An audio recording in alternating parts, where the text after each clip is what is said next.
Hello, everybody. Welcome in for another episode of Beyond the Orange, brought to you by the great people at Knoxville Smiles. Dr. Malone, Dr. Costa, and Dr. Walco do a fantastic job with dentistry. Give them a look at KnoxvilleSmiles.com. Coming up tonight on the show, we've got the Iceman, Casey Clausen.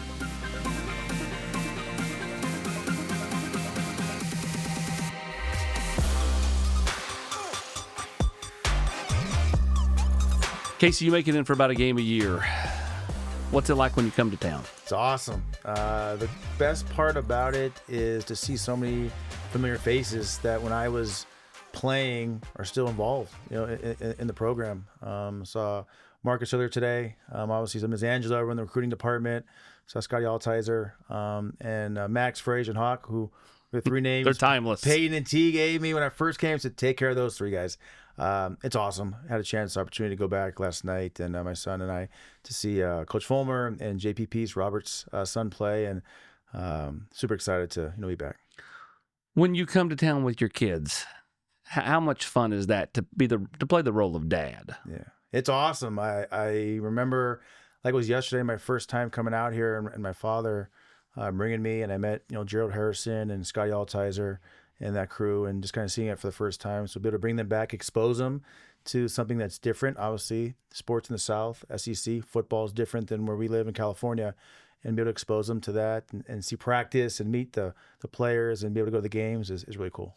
When you look back on your time, I know it probably seems like a lifetime ago, but when you get back to campus, does it just, do you hit points in time where you're on campus and you're like, this memory, that memory, just starts flashing back? Yeah, first time we got back last night late after the game, I said, you hungry? He goes, yeah. I said, we're going to Gus's. And that's, I remember that like it was yesterday, where we would go, in the off season and obviously certain times. And the different, the strip is not what the strip used to be, but just seeing, it's Halloween weekend and seeing the kids walk up and down the strip and going to different places, like it just brings back so many fun memories for us. We had a little thing on Thursday nights where we would all go to dinner. I take the guys out, and it brings up a lot of memories. And ironically, Joey Aguilar does that now with this group. Gets them together and they go to a different place every week. Yeah, I got a chance to meet him for the first time, and really impressed.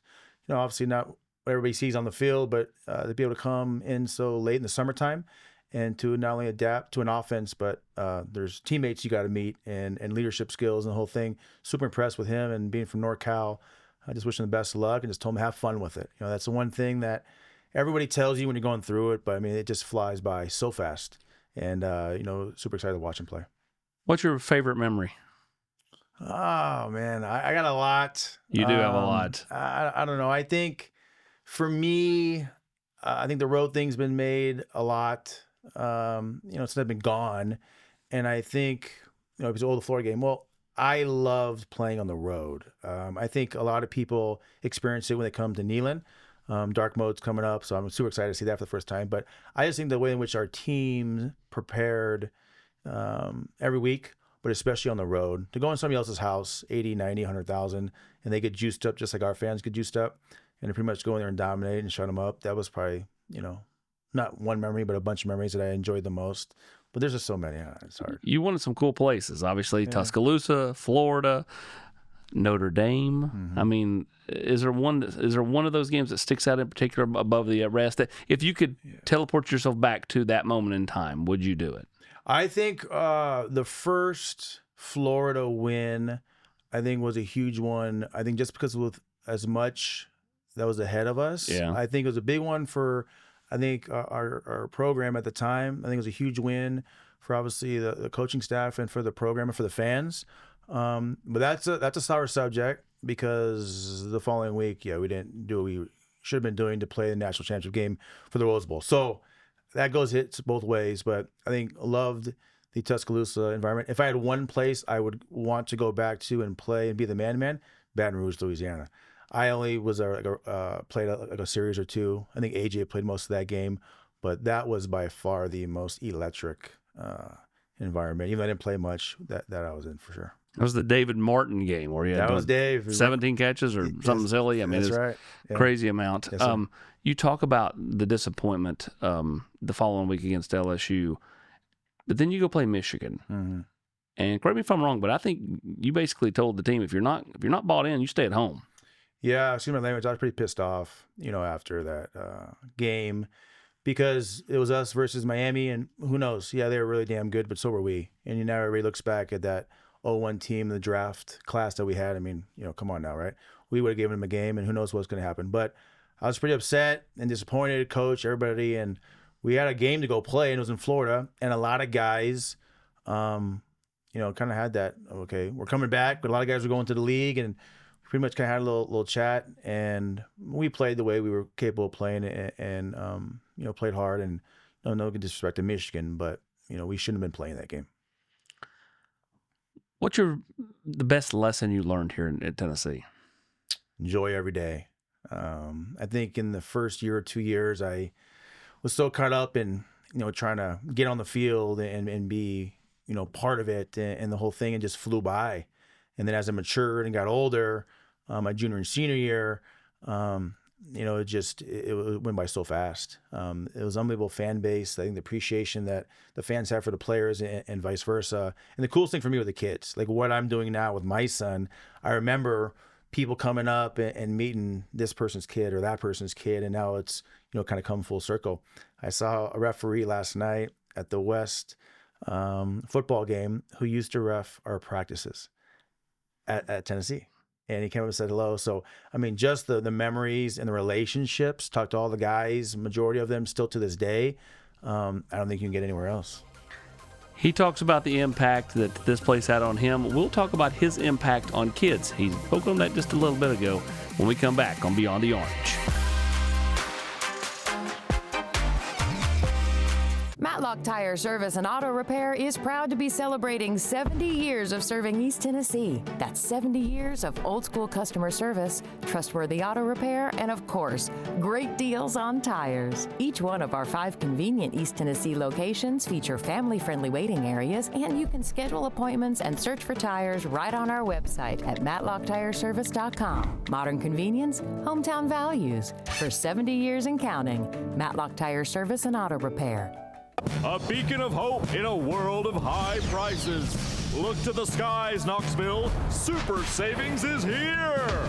Right now, get 0% APR, 0 down, and 0 payments for 90 days on select models, plus 25,000 miles of complimentary maintenance during our Super Summer Sales event. And don't forget about back-to-school service savings on mobile, pickup, and delivery. Come see the Super Dealer today at either Ted Russell Ford location.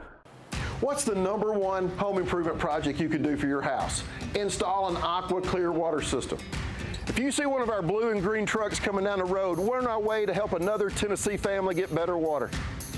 You owe it to yourself and your family to find out why 18,000 Tennessee homeowners have made the switch to Aqua Clear water systems. For your free water test and estimate, scan the QR code on the screen. We'll change your water.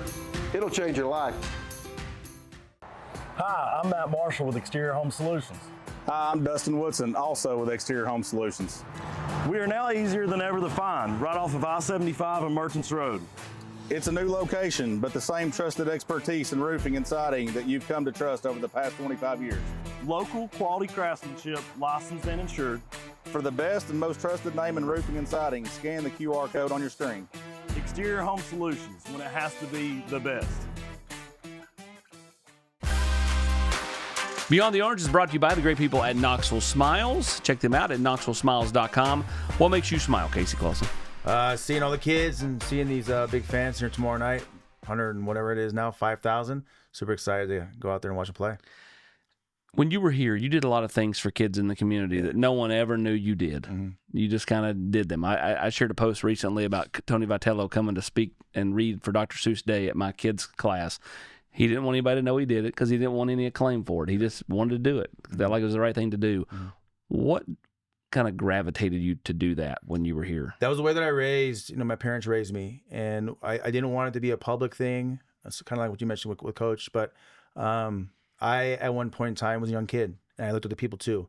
And when you play football in the South, particularly football at Tennessee, and you're the quarterback, you're the face. And to be able to go to hospitals or to schools and to see the smiles on those kids' faces, like that's what I live for. And I get the opportunity now to do it with my young kids. And anytime I see a little kid out here, like I remember like it was yesterday. And that's why I think the majority of us do what we do.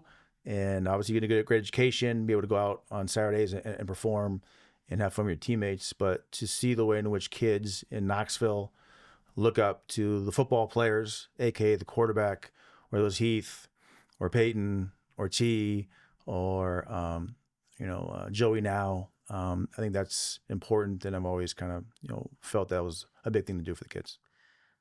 You have the nickname the Iceman. Yeah, and really like you never were too high, never too low, pretty unflappable. When you were dubbed the Iceman, had you watched Top Gun at that point? Oh yeah, I was a big fan. I liked it a lot. I guess I spiked my hair up back in the day. I'm fighting the good fight as we speak today. Yeah, aren't we all? Yeah, we all are, yeah. But I guess it was more about my hair with Val Kilmer, but then I think more it was maybe like the road and the way in which we played. And sure. I enjoyed it. I played, I guess. But I embraced it. I wish I was playing now in 2025. I don't know what that would be. Potentially NIL off the field. I don't know. You tell me. I don't know. But it was, I embraced it. I enjoyed it. I didn't mind it. And I think that was kind of one thing that I tried to, I guess, bring to the program, to the team, is just enjoy it and have fun. It is football. The famous line, I've used it so many times, Coach Fulmer. We put on our helmets, same way they put on their helmets, and the jock strap, and the girls, and dating the same. Like at the end of the day, it's like it's football. And I think that's kind of the mentality that when I was here for the 4 years, just try to bring. And whether up 28-0 or down 20-0, we're going to keep coming and going to get our best. And when the game's over, if it is our best, and we'll shake the hands. And if it's not, and they kick our ass, we're sure going to shake their hands. And that's kind of how I always approached it. My favorite Coach Fulmer line was, "You don't have to have an S on your chest, but you sure better represent the T on the helmet." Correct. Did you watch Top Gun 2 when it came out? I did. I loved how they worked in Iceman in that game. 1,000%. Yeah, it's just growing up. I think on the West Coast, we didn't really know what SEC football was about, and obviously it's been brought up. Me watching SEC ESPN games. Yeah, a 4:00 West Coast game, similar to what's going down on Saturday, would be a 7:30 game out here, and just something was different about watching that game and going to, with all due respect, an SC or an UCLA game. And I was fortunate enough to come out here, and Tennessee recruited me. And once I saw it, we had Judd Granzow, Dante Stallworth, Ontario Smith. Those were the three guys that were on the team. And when I came out, there was just something about it that I fell in love with the school. Tennessee found that pipeline into Sacramento area for Dante, and yes, they did, and Ontario Smith. Yeah. We'll talk about his love of competition next on Beyond the Orange. Brought to you by Food City. It's the Ask Coach Heupel Show. Hello, and welcome to Ask Coach Heupel. I'm your host, Josh Heupel. Glenn asks, "Coach, how does one join the Vol Navy?" It's a great question. Well, Glenn, you don't necessarily need a boat. You need a friend with a boat. Always arrive with beef, fresh cut by a Food City butcher, and you'll be welcomed aboard. This has been Ask Coach Heupel. With me, Coach Heupel.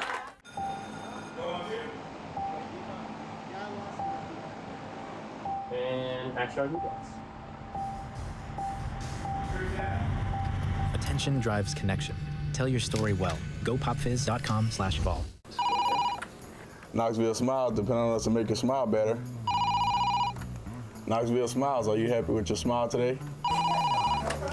Knoxville Smiles, we're all about smiles. Hey Lance, what makes you smile? Pancake blocks. The Volunteer Club is your all-access pass to the heartbeat of Tennessee athletics. Ride the orange wave to private events, limited edition merchandise, gifts, and more featuring your favorite UT athletes. Fuel the tradition, celebrate the wins, and stand shoulder to shoulder with the Volunteer family. The Volunteer Club is the home of the most passionate volume fans. Join us today. I was coming home, I had a flat tire. So the local authorities proceeded to ask me some questions, and then that led to my arrest. there were some facts that needed to be presented that could help me with my case. I was exonerated. I would contribute that to Mr. Garza and his staff's efforts. He assured me that he would do all within his power to assist me in seeing this through. The Garza Law Firm. Let us. All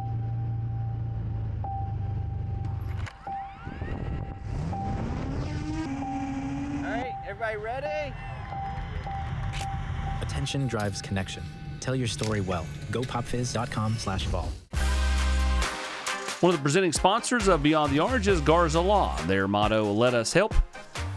I think I know where you're going to go here, but who helped you out the most at Tennessee? Who helped me out the most? On or off? I'll go off the field.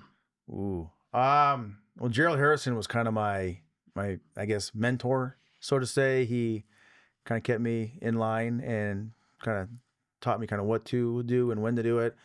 Carmen Tagano was a big piece of me. It was important to my parents on the academic side. Scotty Altizer was a big, piece. And obviously, Coach Sanders. Obviously, I was here for a reason, but so much was more off the field and just kind of growing and developing and maturing as a man. You talked about your love of competition before the break. I'm told you hated routes on air. You wanted to play real football. Like, you didn't want to do any of that fluff stuff. You wanted to go compete. Is that true? I wasn't the most impressive looking guy in shorts. So if we went to a combine tomorrow and there's 15 guys, I would know if I would be the 1, 2, or 3 guy. I looked apart with my size, but I spun it decently, but I think what my game was more about anticipation and timing, getting the ball out. And the bigger the game, the bigger environment, kind of the more I liked. So in scrimmages back in the day, I think that's where I guess performed at a certain level to, earn an opportunity to play here. I guess you have to coach is that one. But, routes on air, football's played in pads. When we went scrimmages back in the day, there was no green or orange or blue jersey. We had an orange, we had the white when they were lighting our ass up. So I think when I gained the respect from the guys, I'm talking John, Albert, Will Overstreet, Anthony Sessions, Eric Westmoreland, Andre Lott, was when we went scrimmages because they light our ass up and I get right back up and try to make another play. And I talk a little bit to them. And I think that was a little bit odd maybe for a quarterback to do. Your favorite throw? Fade. 2 seconds. But your favorite throw you've ever made? And to who? Into what game? Favorite throw I ever made into who? I'm interested to see if your recollection is the same as Brent Hubb's. Well, okay, so there's 2, and I'm young on this point. My first ever pass as a freshman against Alabama. No, Louisiana Monroe in the rain. Oh, okay. First throw in that game. My was the first start, and when I guess the story goes, scared the what as some coaches, but like, was when I checked on the 2-yard line, 3-yard line, going in against Alabama to set. It was 1st and goal. We're back and forth, and first down run.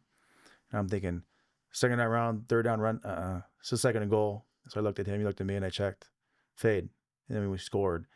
And this is a TV copy, and Coach Fulmer is kind of excited. Coach Sanders is like, what the hell did he just do?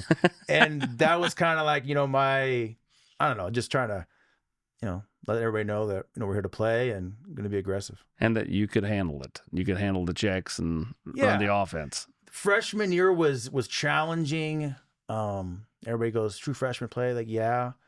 How much did I know, actually? I mean, it was really easy to hand the ball off to Travis Henry and throw one-on-ones. You know what I mean? Everybody's so down on redshirting. There's nothing wrong with redshirting this year or redshirting at all. You learn, you develop, you physically mature. And obviously now you get guys playing, 5, 6, even some 7 years.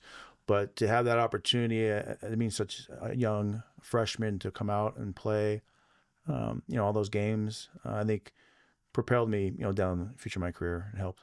Brent Hubbs' favorite throw you ever made was a fade. 2001 LSU to Kelly Washington. Oh, okay. The first game. Yes, the first one.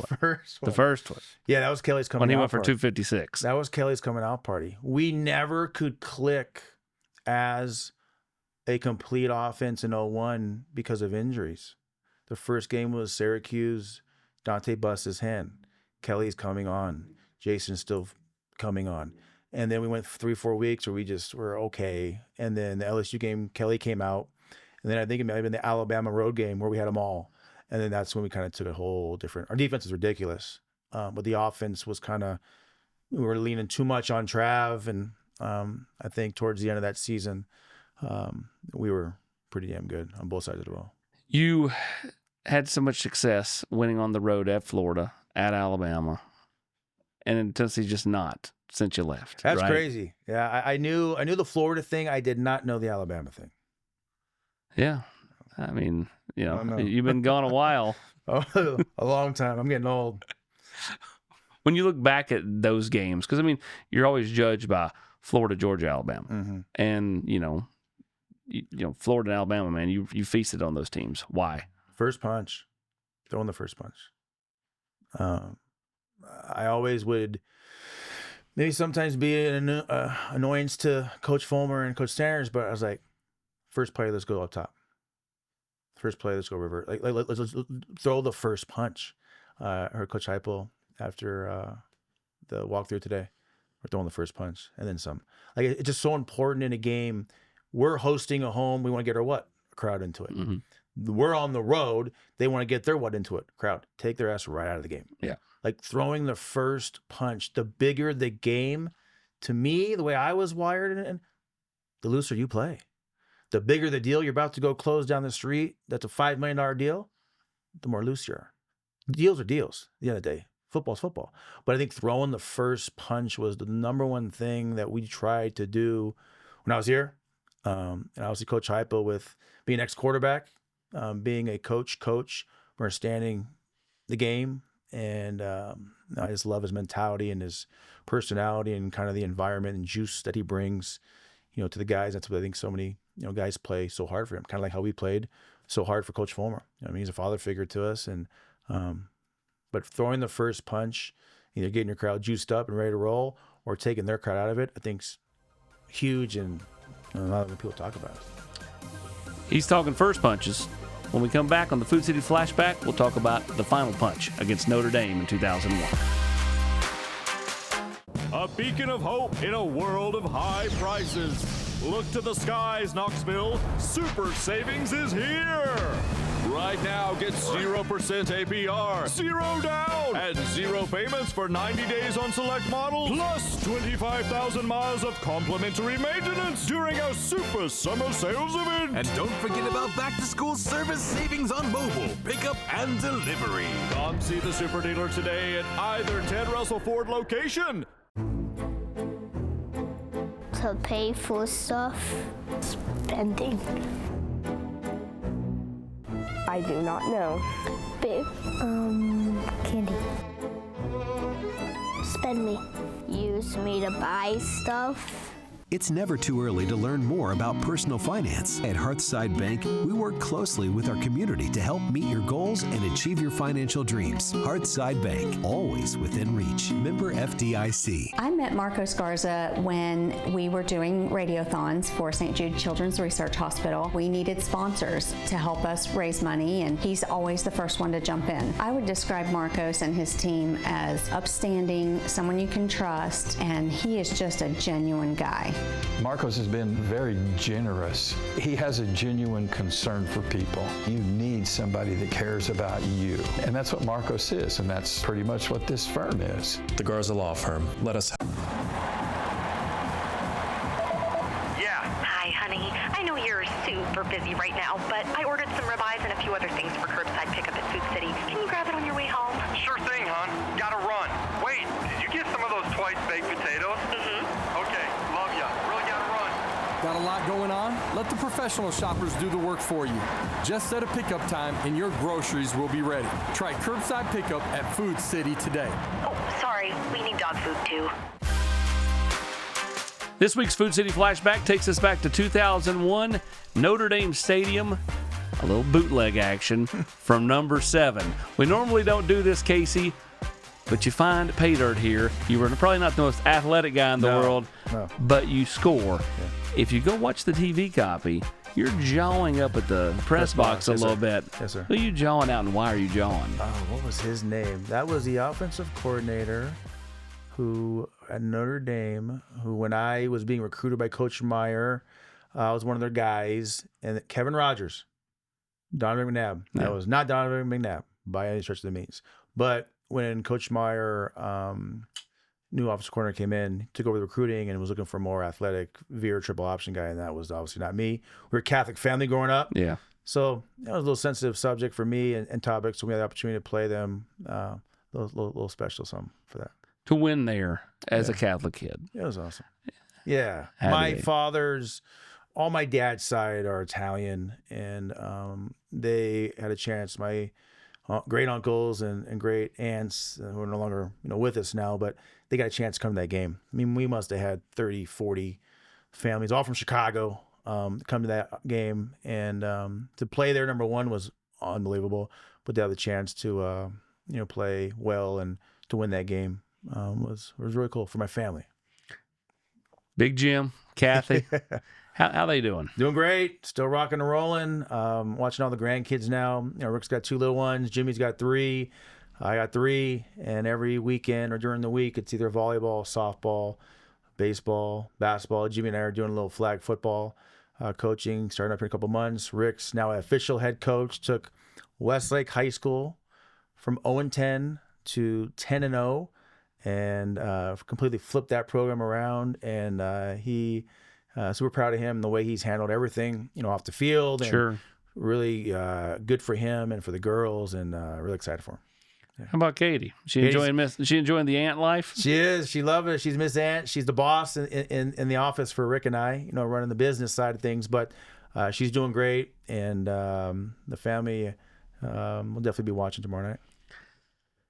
When you look at what Rick went through personally, as a big brother, how proud are you of the kind of the man he's become and persevered through one of the toughest things you could ever imagine? Yeah, it's still tough today to even to talk about, but he's handled it better than Jimmy and I ever could, as we say, and obviously we miss Annie every single day, but the way in which he was able to overcome that, build from that, be strong not only for his girls but for the entire family, was just super proud of him. And now for him to not only run the business with us, but to have his own thing through football, it's kind of his release for 3 hours. And I'm proud to be his older brother, but just super, proud of him. He's always been the one that things have always been tougher, I guess, so to say, right? I was the oldest, Jimmy was the youngest, and Rick is, we call it the middle child, right? So, but everything that he's gotten, he's worked his ass off for, professionally, athletically, and I think he's doing a great example, setting a great example for the girls and for us, and we're always there to support and help any way that we can. But I appreciate you bringing that up, and just know from us to the Vol Nation that we appreciate all their love and support for Rick and the family. Finally, we'll get you out the door here on this one. When you look back at your career, what are you most proud of, both on and off the field? On the field, I think just representing the team as best as we could. Winning a bunch of games.